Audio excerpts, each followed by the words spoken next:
సర్పాషా గారు, liquor scam లేని liquor స్కామ్ను సృష్టించి వరుస అరెస్టులు చేస్తున్నది ఒకటి.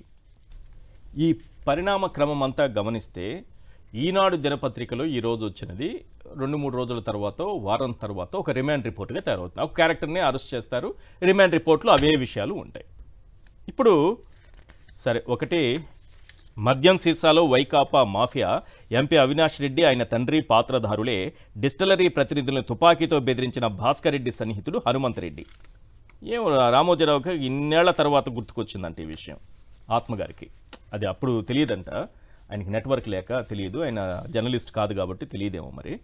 పైగా ఈరోజు ఇంకో వార్త, నకిలీ పేరుతో మోనికా బేడికి పాస్పోర్ట్ అంటే. కృష్ణమోహన్ రెడ్డి ఇప్పుడు అరెస్ట్ అయ్యారు కాబట్టి మోనికా బేడికి నకిలీ పేరుతో మోనికా బేడికి ఇచ్చినటువంటి పాస్పోర్టు ఈయన సంతకం పెట్టారు. కాకపోతే ఈ కేసు గురించి పూర్తిగా రాసుంటే ఇంకా బాగుండేది. ఆయన ప్రమేయం ఉందా లేదని సిబిఐ ఏం తేల్చిందని రాసుంటే కూడా బాగుండేది. ఇదంతా కూడా ఆశ్చర్యంగా చంద్రబాబు నాయుడు గారు ముఖ్యమంత్రిగా ఉన్నప్పుడు జరిగినటువంటి సంఘటన. సార్, అందరికీ నమస్కారం అండి. ఒక విషయము, ఈ నకిలీ పాస్పోర్ట్ నుంచి మొదలు పెడదాం.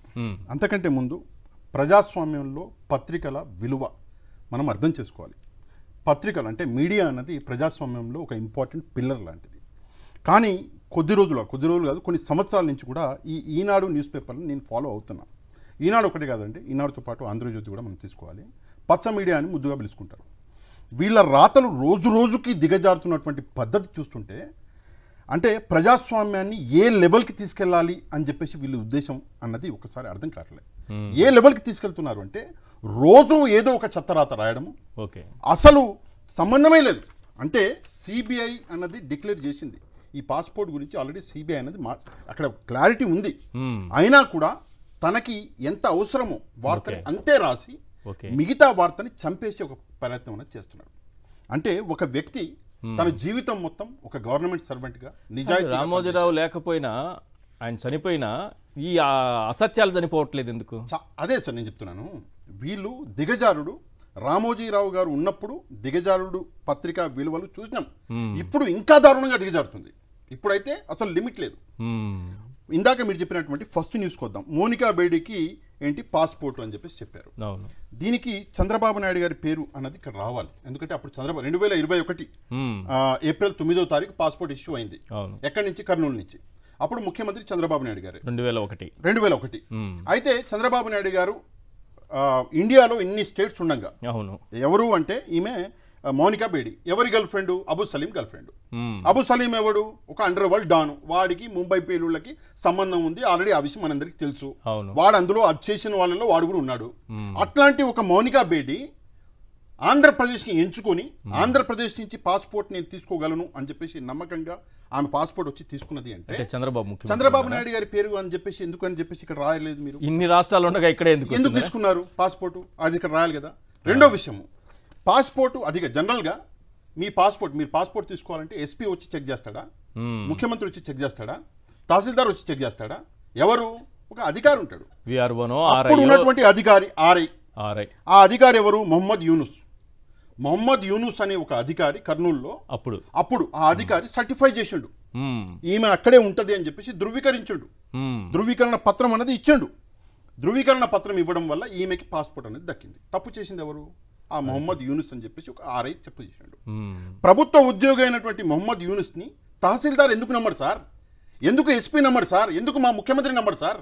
ముఖ్యమంత్రి చంద్రబాబు నాయుడు గారు నమ్మిండు, తహసీల్దార్ గారు నమ్మిర్రు, ఎస్పీ గారు నమ్మిర్రు. ప్రభుత్వ అధికారి కాబట్టి ఆ ప్రభుత్వ అధికారి లంచం తీసుకున్నాడో లేదంటే ఇంకేమన్నా పట్టిందో వాడు తప్పు చేసిండు. తప్పు చేసి ఈ మోనికా బేడి పేరు మొత్తానికి మార్చేసి ఆమెని ఒక కొత్త పేరు సనా మలిక్ కమాల్ అని చెప్పేసి ఒక కొత్త పేరు ఇచ్చేసి ఆమెకి పాస్పోర్ట్ రెడీ చేసి ఇస్తే ఆమె దేశం వదిలిపెట్టి పారిపోయింది.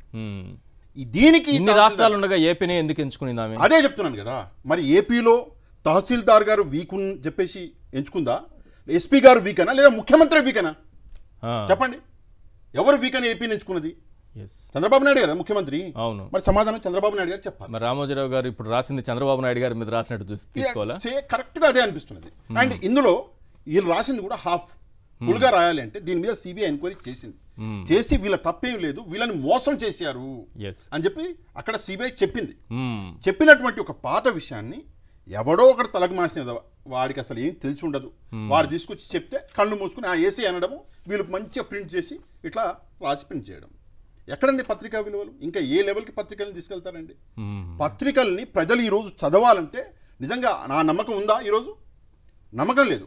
అది కాకుండా కొన్ని రోజుల నుంచి ఈ లిక్కర్ స్కామ్ సార్ 100% రేపు పొద్దున్న ఈనాడులో లిక్కర్ స్కామ్ న్యూస్ వస్తుంది. నేను ఇంకా చూడలేక పత్రిక వస్తుంది, రాసి పెట్టుకోండి. ఏమని? ఏదో ఒక న్యూస్ లిక్కర్ స్కామ్ వస్తుంది రేపు. సో కాల్డ్ లిక్కర్ స్కామ్ అని ఇస్తారు. ఎంత బ్యూటిఫుల్ గా ఇస్తున్నారు అంటే సార్, ఇక్కడ ఏంటంటే ఫ్యాక్షనిజం విత్ మాఫియా. ఏ సినిమాలు, బాలకృష్ణ గారి సినిమాలు చూస్తున్నారా పొద్దున్నేసి? బాలకృష్ణ ఎందుకు వచ్చాడు? ఫ్యాక్షనిజం అంట, విత్ మాఫియా అంట. వీళ్ళు రాసిన పద్ధతి చూడండి. ఇక్కడ మీరు సో కాల్డ్ ఒక స్కామ్ అని చెప్తున్నారు. ఆ స్కామ్ జరిగిందా లేదా అన్నది ప్రజలందరికీ తెలుసు. ఏం జరిగింది అన్నది ప్రజలందరికీ తెలుసు. స్కామ్ జరిగే ఛాన్సే లేదు. మొత్తం ఆధారాలతో మీరు ఒక్కసారి కోర్టు మెట్లెక్కితే కోర్టు కొట్టిపడేస్తుంది ఈ కేసుని. అట్లాంటి ఈ కేసుని నిజాలు రాసే దమ్ము లేని పత్రిక ఈనాడు, నిజాలు రాసే దమ్ము లేని ఆంధ్రజ్యోతి అనే పత్రిక ఏం చేస్తున్నదంటే ప్రజల మనసుల్లో జగన్మోహన్ రెడ్డి గారు అప్పట్లో కూడా ఇదే చేశారు. 1,00,000 కోట్లు తీసుకున్నాడు, 1,00,000 కోట్లు చేశాడు, 1,00,000 కోట్లు చేశాడని చెప్పేసి కూడా నాకు నవ్వొచ్చింది. 1,00,000 కోట్లు అంటారేంటి? చంద్రబాబు నాయుడు గారి ఆఫీస్ నుంచి ఒక సర్క్యులర్ రావడము, వీళ్ళు 1,00,000 కోట్లు అని చెప్పేసి ప్రజల మనసులో ఆ విషయాన్ని నాటేశారు. ఇప్పుడు ఏం నాటుతున్నారు ఏంటంటే ఫ్యాక్షనిజం అంటే మాఫియా అంట. యాంచి తీసుకొస్తున్నారు ఇదంతా నాకు అర్థం కాదు. మన దగ్గర ఫ్యాక్షనిజం మాఫియా ఎక్కడుంది? నెక్స్ట్ హనుమంతరెడ్డి గారు, అవినాష్ రెడ్డి గారు. సరే ఇంకో విషయం, కొన్ని పేర్లు చదువుతాం మీరు. హనుమంతరెడ్డి గారు, అవినాష్ రెడ్డి గారు, భాస్కర్ రెడ్డి గారు, రాజ్ కసిరెడ్డి, ఎంపీ మిథున్ రెడ్డి గారు, విజయసాయి రెడ్డి, అవినాష్ రెడ్డి, భాస్కర్ రెడ్డి గారు.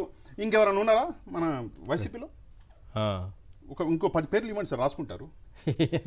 మొత్తానికి వైసీపీలో ఉన్న వాళ్ళ పేర్లన్నీ ఎవరి పేర్లు ఉంటే వాళ్ళ పేర్లు రాస్తున్నారు. సంబంధం ఏమైనా ఉందా నాకు అర్థం కాదు.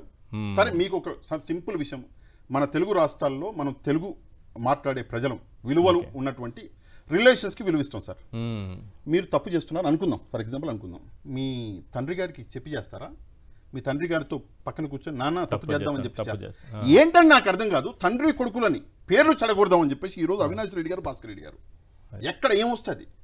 సన్నిహితుడు.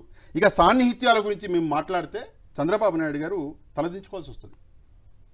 ఆ సాన్నిహిత్యాలు అట్లున్నాయి ఆయనతోటి. ప్రతి చోట 6,500 కోట్ల రూపాయల లిక్కర్ స్కామ్ చేసినటువంటి డైరెక్ట్గా ప్రూఫ్స్ ఉన్నాయి. 14 నుంచి 19 మధ్యలో. మరి వేలేదే ఈనాడు. ఒకసారి ఫోటో వేసి చంద్రబాబు నాయుడు గారు 14 నుంచి 19 మధ్యలో లిక్కర్ స్కామ్ చేశారు, 6,500 కోట్ల రూపాయలు నష్టం వచ్చిందని చెప్పేసి చెప్పే ధైర్యం ఉందా ఈనాడికి? రామోజీరావు చంద్రబాబు నాయుడు గారికి నిత్య సన్మానం చేస్తే కిరణ్ గారు అయితే పాదాభిషేకమే చేస్తున్నట్టుగా కనిపిస్తుంది ఆ వార్తలు చూస్తే. అదే సార్ నాకు అర్థం కావట్లేదు. సన్మానం అని రాశారు కదా మొన్న సెకీ ఒప్పందానికి సంబంధించి. ఆ సన్మానం చంద్రబాబు నాయుడు గారికి రెగ్యులర్ గా చేస్తారు రామోజీ గారు. వాళ్ళ కుమారుడు, ఆయన లేకపోయినా ఆయన కుమారుడు ఈరోజు నిత్య పాదపూజ చేస్తున్నట్టుగా కనిపిస్తోంది. ఇందులో ఇంకోటి మంచి న్యూస్ రాశారు, అభివృద్ధికి పిలిచి అని చెప్పేసి ఒకటి రాశారు. నాకు అర్థం కాలేదు, ఇదేదో ఆర్థోస్ బీవరేజెస్ అని చెప్పేసి ఒక బీవరేజెస్ కంపెనీ గురించి రాశారు. ప్రతినిధి వచ్చేసి భరత్ సింగ్ గారు, శ్రీనివాస్ గారు అంట. ఎవరి భరత్ సింగ్, ఎవరి శ్రీనివాసు, ఎవరి రాఘవరెడ్డి, ఎవరి సుమితు, ఎవరి ప్రకాశు, ఎవరి ఆనందు, ఏమేం పేర్లు ఉన్నాయి సార్ తెలుగులో? అన్ని పేర్లు తీసుకొచ్చి ఈడనే పడేశారు. నాకు అర్థం కావట్లేదు. రోజు ఒక డ్రామా. నేను ఆల్రెడీ మీకు ఇది ఖచ్చితంగా రిమాండ్ రిపోర్ట్ అవుతుంది చూడండి. 100% అవుతుంది. మీరు రాసి పెట్టుకోండి. ఈ రోజు కాకపోయినా 3-4 రోజులు గ్యాప్ ఇస్తున్నారు పోలీసులకు కూడా. అంటే మరి వాళ్ళు రిమాండ్ రిపోర్ట్ టైప్ కూడా చేస్తున్నారో లేదో నాకు అర్థం కావట్లేదు. కాపీ పేస్ట్ వీళ్ళు కాపీ చేసి గూగుల్లో ట్రాన్స్లేటర్లో ఇంగ్లీష్ టైప్ చేసి వీళ్ళు పంపిస్తున్నారు అట్లా అనిపిస్తుంది నాకు.